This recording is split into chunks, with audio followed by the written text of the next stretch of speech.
আজকের আলোচনার বিষয় হচ্ছে রাইট ফর্ম অফ ভার্ব। তবে আজকের এই ভিডিওটি অন্যান্য সাধারণ ভিডিওর মতো না। আজকের ভিডিওটি পুরোটা এক্সেপশনাল। আজকের এই ভিডিওর মধ্য দিয়ে আমি আপনাদেরকে রাইট ফর্ম অফ ভার্বের পরিপূর্ণ একটা কনসেপ্ট আপনাদের সামনে একদম ক্লিয়ার করে দিব, যে রাইট ফর্ম অফ ভার্বের ক্ষেত্রে আপনি কি কি চিন্তা করবেন, কোন কোন পয়েন্টগুলো মনে রাখবেন এবং কিভাবে এই রাইট ফর্ম অফ ভার্বের অ্যান্সারগুলো করবেন। ওকে, খেয়াল করেন। আমি সম্প্রতি কিছুদিন আগে রাইট ফর্ম অফ ভার্বের একটা ভিডিও দিয়েছিলাম। ভিডিওটার থাম্বনেলটা হচ্ছে মাত্র 6টি নিয়মে right form of verb complete. অর্থাৎ মাত্র 6টি নিয়ম যদি আপনি জানেন, তাহলে রাইট ফর্ম অফ ভার্ব আপনি পুরো 5 মার্কের মধ্যে 5 মার্কই পাবেন। তো আপনারা ইতিমধ্যেই ওই ভিডিওটা আপনারা অনেকেই দেখেছেন, কারণ ওই ভিডিওতে প্রায় 1.5 মিলিয়নের মতো ভিউ হয়েছে এই অল্প সময়ের মধ্যে। তো যারা এখন পর্যন্ত ভিডিওটা দেখেন নাই, আমি ওই ভিডিওর লিঙ্কটি এই ভিডিওর ডেসক্রিপশন বক্সে দিয়ে দিব, আপনারা ওখান থেকে ভিডিওটা দেখে নেবেন। আর আজকে এই পুরো ভিডিওটা দেখেন, তাহলে রাইট ফর্ম অফ ভার্ব আপনার কাছে একদম ক্লিয়ার হয়ে যাবে। ওকে, অনেকেই বলেন যে বাংলা অর্থ করতে পারি না। বাংলা অর্থ আপনার কতটুকু দরকার হবে সেটুকু আজকের এই আলোচনার মধ্যে থাকবে। দেখেন, আজকে যে বোর্ডটা আমি সমাধান করব, এটা হচ্ছে বরিশাল বোর্ড 2025, অর্থাৎ বরিশাল বোর্ড 2025 সালে এই প্রশ্নটা এসেছে। খেয়াল করেন, প্রথম কাজ হচ্ছে কোন ভার্বটা বসবে সেটা একটু পরে চিন্তা করবেন।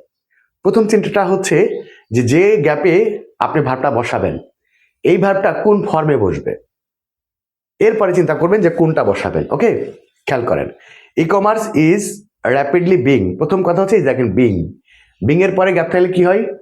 বিং এর পরে গ্যাপ থাকলে ভার্বের 3 নাম্বার ফর্ম হয়। আপনি ইংরেজি কিচ্ছু পারেন না, বাট এইটুকু মনে রাখবেন যে অ্যামিজার ওয়াজয়ার বি বিং এরপরে যদি গ্যাপ থাকে তাহলে ভার্বের 3 নাম্বার ফর্মটা হবে। ওকে, এখন আপনি চিন্তা করবেন যে এই জায়গাতে কোন ভার্বটা বসাবেন। আপনারা পুরোটা দেখেন, বুঝতে পারবেন। অনেক ক্ষেত্রে আপনার বাংলা অর্থ করতে হবে না, কিছু কিছু ক্ষেত্রে হয়তো করতে হতে পারে। দেখেন, এখন প্রশ্ন হচ্ছে যে আমরা এইখানে কোন এতগুলো ভার্ব আছে, 10টা ভার্ব আছে, এর মধ্যে কোন ভার্বটা এখানে নিব, এটা একটা প্রশ্ন। আপনারা যেটা অভিযোগ করেন যে বাংলা অর্থ করতে পারি না, আজকের ভিডিওটা একটু লং হতে পারে, কারণ আজকের এই ভিডিওর মাধ্যমে আমি আপনাকে বোঝানোর চেষ্টা করব যে রাইট ফর্ম ভার্বটা আসলে কিভাবে করা উচিত এবং আপনি ইংরেজিটা কিভাবে করবেন। দেখেন, আপনি এবার একটু চিন্তা করেন, e commerce is rapidly being dash in our country. Okay, আমার প্রশ্নটা হচ্ছে আপনারা যে অভিযোগ করেন যে আপনি বাংলা করতে পারেন না, আচ্ছা বলেন তো এই যে এই লাইনের মধ্যে কোন শব্দের বাংলা অর্থ আপনি করতে পারেন না? আপনি কি জানেন না ই কমার্স মানে কি? আপনি কি জানেন না র্যাপিডলি মানে কি? আপনি কি জানেন না আওয়ার মানে কি, কান্ট্রি মানে কি? জানেন, কিন্তু আপনি ভাবেন এটা আপনার মানসিক সমস্যা, মানসিক রোগ। আপনি মানসিকভাবে স্থির করে নিয়েছেন যে আপনি বাংলা অর্থ করতে পারেন না। আসলে আপনি বাংলা অর্থ করার চেষ্টাই করেন না। পারবেন কিভাবে? আপনাকে বাংলা অর্থ করার চেষ্টা করতে হবে। আচ্ছা দেখেন, আপনি যদি পরীক্ষাতে গিয়ে লেখেন যে আমি বাংলা অর্থ করতে পারি না, তাহলে কি এক্সামিনার আপনাকে মার্ক দিবে? অঙ্ক পরীক্ষায় যাই যদি বলেন যে আমি যোগ করতে পারি না, আমি বিয়োগ করতে পারি না, আমি ভাগ করতে পারি না, তাহলে কি এক্সামিনার আপনাকে মার্ক দিবে? আপনি পারেন না মানে এটা হচ্ছে আপনার অযোগ্যতা। আপনার লেখাপড়া করছেন কেন? আপনার যোগ্যতা অর্জন করার জন্য। আপনি অঙ্ক পারবেন, আপনি ইংরেজি পারবেন, আপনি ইতিহাস জানবেন, আপনি বিজ্ঞান জানবেন, আপনি ধর্মীয় বিষয়ে জানবেন, এই বিভিন্ন বিষয়ে আপনি যোগ্যতা অর্জন করবেন। এই কারণেই আপনি লেখাপড়া করার জন্য স্কুলে গিয়েছেন। আর আপনি সেখানে গিয়ে বলেন আমি ইংরেজি করতে পারি না, আমি অঙ্ক করতে পারি না, আমি ইতিহাস পড়ে মনে রাখতে পারি না, আমি বিজ্ঞান পড়ে সেগুলো বুঝি না। এর অর্থ কি দাঁড়ায়? এর অর্থ হচ্ছে আপনার এগুলো সবগুলোই অযোগ্যতা। এই অযোগ্যতা কাটানোর জন্যই তো আপনাকে লেখাপড়া করতে হচ্ছে না। তাহলে এই যোগ্যতাটা আপনাকে আস্তে আস্তে অর্জন করতে হবে। আপনি মানসিকভাবে যদি সেট করে নেন যে আমি পারি না, তাহলে আপনি ব্যর্থ, আপনার যোগ্যতা হচ্ছে না। আপনাকে যোগ্যতা তৈরি করতে হবে। আর যোগ্যতা তৈরি করতে গেলে কি করতে হবে? চেষ্টা করতে হবে। আপনি আজকে একটু পারবেন, কালকে একটু পারবেন, তারপর একটু পারবেন, এভাবে আস্তে আস্তে পারতে পারতে দেখবেন একসময় অনেক কিছু পারবেন। আমি আপনাদেরকে পড়াচ্ছি, আপনি কি মনে করেন নাকি যে আমি জন্মের আগে থেকে সব শিখে এসেছি?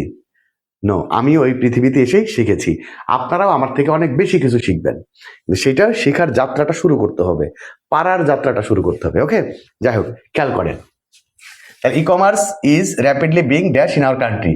ই কমার্স আমাদের দেশে কি হচ্ছে, আমাদের দেশে বৃদ্ধি পাচ্ছে। কি পাচ্ছে? দ্রুত বৃদ্ধি পাচ্ছে। তাহলে এখানে বৃদ্ধি পাওয়ার ইংরেজিটা হচ্ছে স্পিয়ার্ড। স্পিয়ার্ডের স্পিয়ার্ড স্পিয়ার্ড স্পিয়ার্ড, ওটা তিনটাই একই রকম হয়। তাহলে আমাদের প্রথম অ্যান্সারটা হচ্ছে স্পিয়ার্ড। খেয়াল করেন, স্পিয়ার্ড। ওকে, এইটা। এরপরে আসেন ইট মে বি। দেখেন বির পরে গ্যাপ, একটু আগে বলেছি অ্যামিজার ওয়াজার বি বিং, এদের পরে গ্যাপ থাকলে কি হবে? ভার্বের 3 নাম্বার ফর্ম হবে।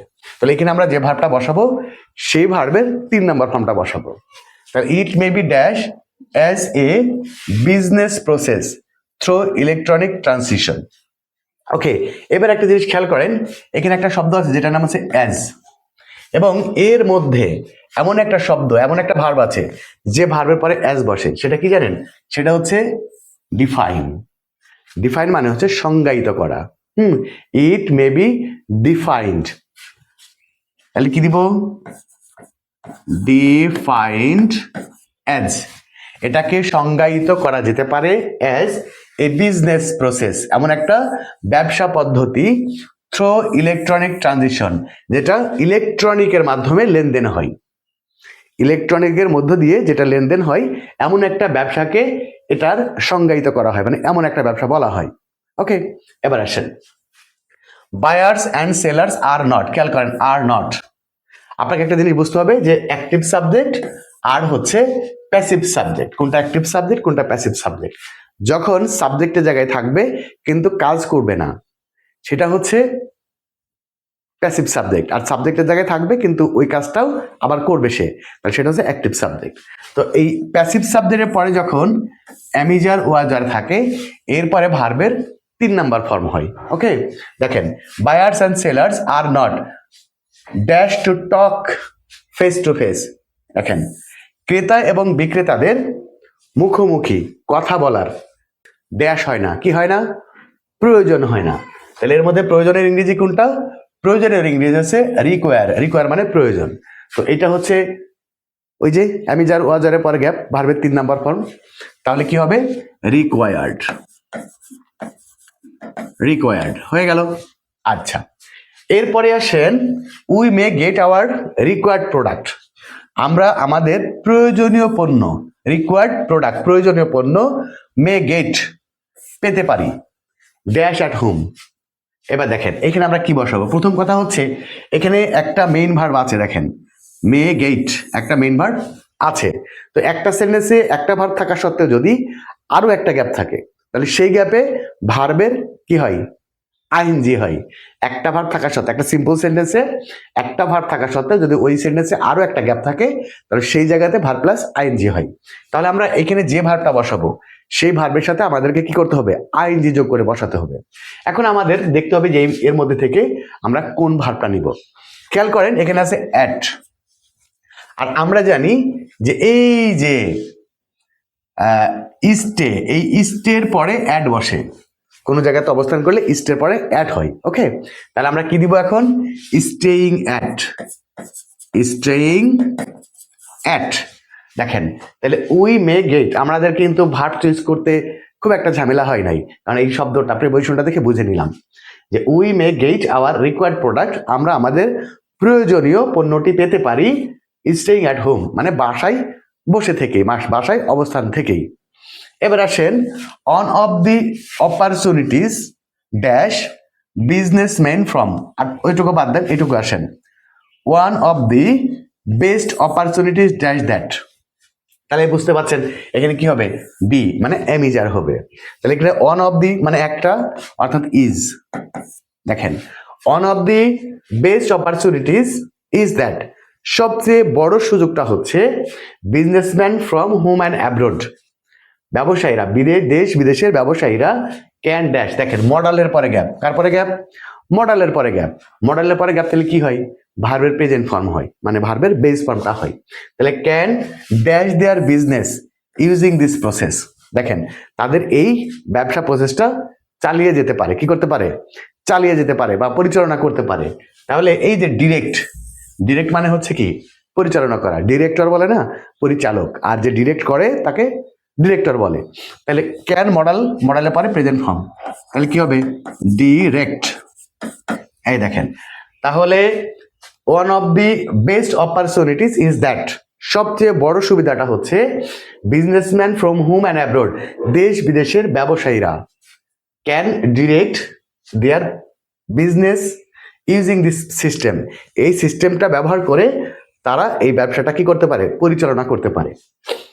Dash in their respective countries, তাদের পছন্দনীয় বা তাদের মাতৃভূমিতে থেকেই, বুঝতেই তো পারছেন। এখন দেখেন যেখানে কি আছে, ইন আছে, আপনি একটু চেষ্টা করেন যে এর মধ্যে কার পরে ইন বসে, এইটার পরে ইন বসে, রিমেইন ইন, কোনো জায়গাতে অবস্থান করলে রিমেইন ইন হয়। দেখেন ইস্টের পরে অ্যাড বসে আর রিমেইনের পরে ইন বসে।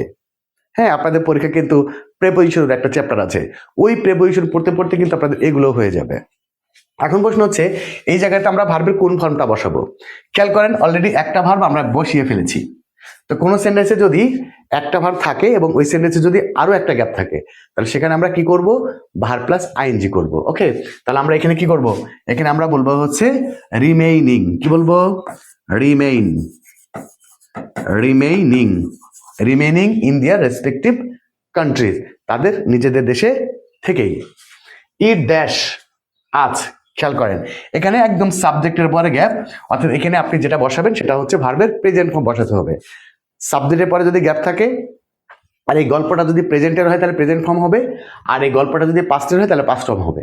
তো আমরা দেখতেছি যে ভার্বগুলো দেওয়া আছে এগুলো সব প্রেজেন্টের ভার্ব। ওকে, এটা একটা প্রেজেন্টের ভার্ব, এখানে যে ক্যান দেখতে পেলাম, ক্যান একটা প্রেজেন্টের ভার্ব, আর একটা প্রেজেন্টের ভার্ব, তার মানে পুরো গল্পটা হচ্ছে প্রেজেন্টের। এরকম প্রেজেন্টে যদি গল্প হয় আর অ্যাক্টিভ সাবজেক্টের পরে যতগুলো গ্যাপ পাবেন সবগুলোই কিন্তু প্রেজেন্ট ফর্ম হবে। ওকে, তাহলে এই গ্যাপে আমাদেরকে যে ভার্বটা বসাবো সেটা হচ্ছে প্রেজেন্ট ফর্মে হবে। এখন প্রশ্ন হচ্ছে ভার্ব কোনটা নেবেন, একটু খেয়াল করেন এখানে আছে উইথ, কি আছে, উইথ আছে, এর মধ্যে আমার একটা ভার্ব আছে যার পরে উইথ বসে, সেটা কি, সেটা হচ্ছে প্রোভাইড উইথ, মানে সরবরাহ করা, প্রোভাইড উইথ।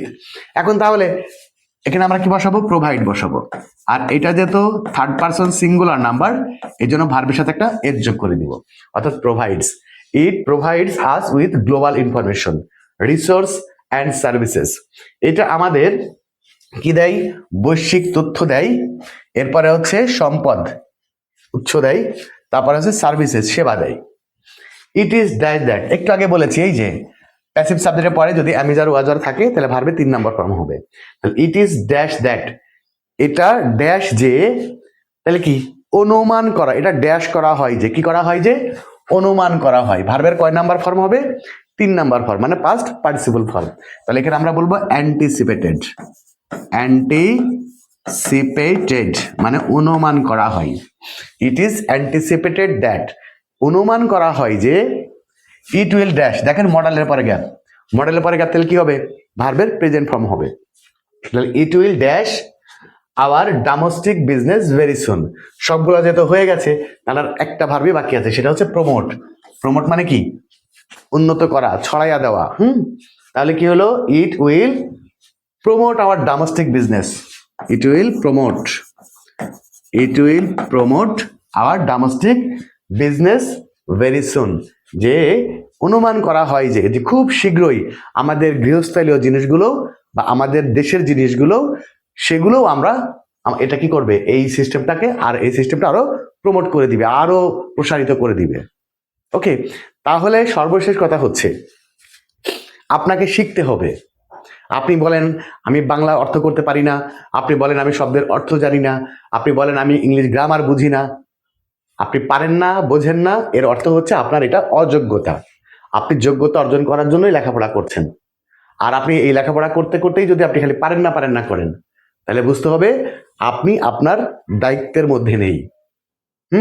কথা শুনে কষ্ট পায়েন না, আমি আপনাদেরকে জাস্ট বোঝানোর জন্য বলতেছি যে আপনি লেখাপড়া করছেন কেন, লেখাপড়া করছেন হচ্ছে বিভিন্ন বিষয়ে যোগ্যতা অর্জন করার জন্য, অঙ্ক শেখার জন্য, ইংরেজি শেখার জন্য, ইতিহাস জানার জন্য, বিজ্ঞান জানার জন্য। আর আপনি লেখাপড়া করছেন আর আপনি বলতেছেন আমি এটা পারি না, আমি ওটা পারি না, অসুবিধা নাই, পারেন না অসুবিধা নাই, শিখতে হবে। এখন থেকে আপনার শেখার যাত্রাটা শুরু করুন।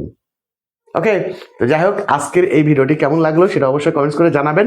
আর আপনারা যারা ওই যে 6টা নিয়মের রাইট ফর্ম ভার্বের ভিডিওটা দেখেন নাই, আমি এই ভিডিওর ডেসক্রিপশন বক্সে এবং আই বাটনে আমি এই ভিডিওর লিঙ্কটা দিয়ে দিব। আপনারা সেখান থেকে মাত্র 6টা নিয়মে রাইট ফর্ম ভার্ব কিভাবে করা যায় ওই ভিডিওটা দেখে নেবেন। ওকে, আজকে বিদায় নিচ্ছি, দেখা হবে পরবর্তী ক্লাসে। সে পর্যন্ত সবাই ভালো থাকবেন, সুস্থ থাকবেন। আল্লাহ হাফেজ।